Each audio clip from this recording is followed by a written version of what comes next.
నగరంలోని రోజా దర్గాలో 535వ ఉరుసు మహోత్సవం భక్తి శ్రద్ధలతో ఘనంగా జరిగింది.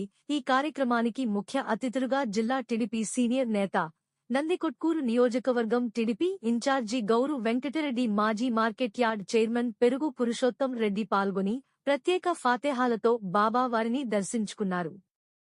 ముస్లిం మైనారిటీ అధ్యక్షుడు ఎస్ ఫిరోజ్ గారు, రోజా దర్గా పీఠాధిపతి దాదా భాషా ఖాద్రి గారు, జావేద్ భాషా ఖాద్రి, సయ్యద్ ఫకీర్ భాషా ఖాద్రి అతిథుల కోసం ప్రత్యేక ప్రార్థనలు చేసి ఆశీర్వదించారు.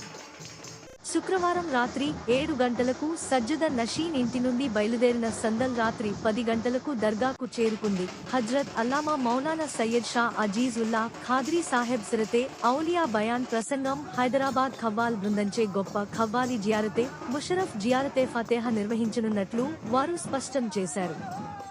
భక్తులు, దర్గా సిబ్బంది అధిక సంఖ్యలో పాల్గొని ఉరుసును ఘనంగా జరిపారని ఆయన తెలిపారు.